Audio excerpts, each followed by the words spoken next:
Olá, sejam bem-vindos a mais um episódio do canal Paleta Histórica.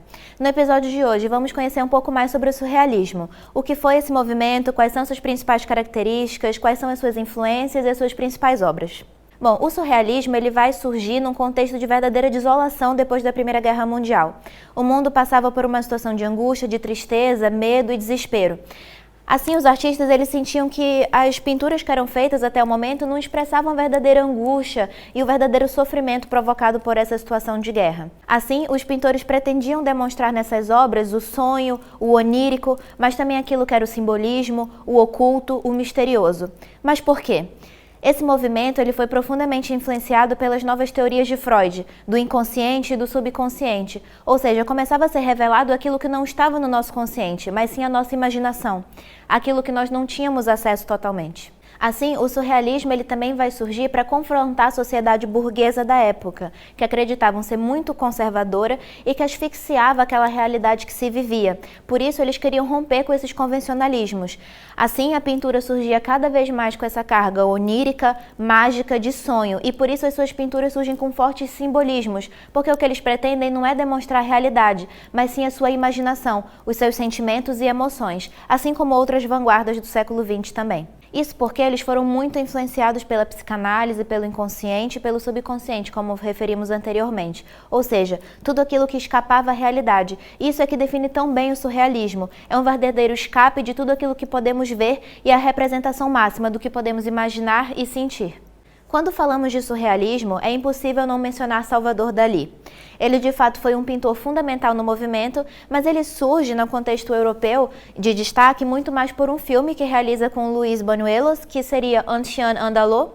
E nesse filme surge até uma cena em que uma navalha corta um olho, ou seja, já denunciava um pouco do que seria esse movimento surrealista. De fato, ele se junta a esse movimento que foi fundado por André Breton, que valorizava muito o inconsciente e as teorias freudianas. Salvador Dalí acaba por ser expulso do movimento em 1934, mas o seu impacto foi profundo, principalmente pelo seu método paranoico crítico.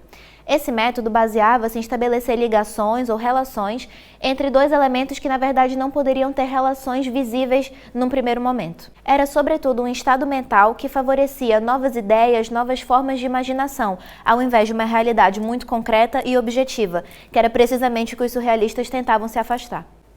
A primeira obra que vamos analisar é A Persistência da Memória de Salvador Dalí. Os relógios que estão moles, pendendo como se fossem feitos de cera derretida, sugerem um tempo maleável, afastado da rigidez com que percebemos na vida cotidiana. A influência da relatividade de Einstein, mas sobretudo a ideia de que no inconsciente o tempo funciona de modo diferente. Uma oliveira, árvore típica da região de Dalí, sustenta um dos relógios e introduz um sinal das suas raízes mediterrânicas. Pequenos elementos, como a mosca pousada ou as formigas que atacam um dos relógios, reforçam a sensação de decadência e de passagem cíclica. Tudo isso acontece numa paisagem demasiado serena para ser real. É precisamente essa serenidade que amplifica o desconforto. O rosto deformado, que parece derreter no chão, é uma presença estranha, quase uma sombra da identidade do artista. A justaposição entre o banal e o insólito cria a sensação de que entramos num espaço onde o tempo hesita, onde tudo está suspenso. Para Dalí, esse mundo não era apenas fantasia, era uma forma de entender como a mente interpreta a realidade e como a sexualidade molda a psique humana. Outra obra muito importante foi O Filho do Homem, de René Magritte. O pintor acreditava que a arte devia desafiar o observador e desmontar o óbvio.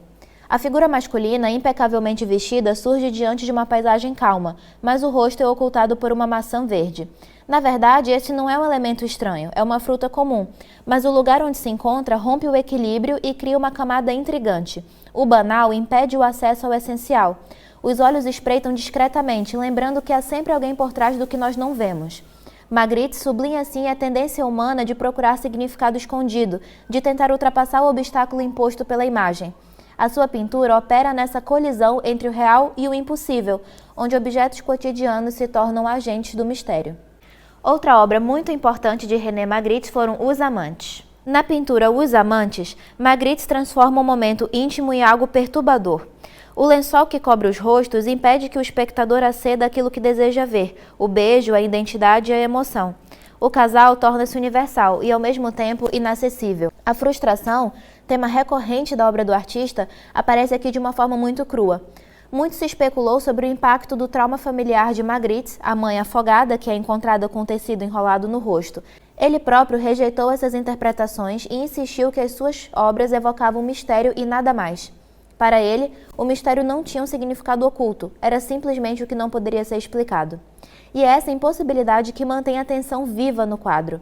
A proximidade física não elimina a barreira simbólica que separa os amantes. Isso transforma um gesto de ternura num enigma emocional, onde o desejo se vê constantemente bloqueado. Ou seja, conseguimos observar que tanto René Magritte quanto Salvador Dalí tiveram contributos enormes para o movimento surrealista.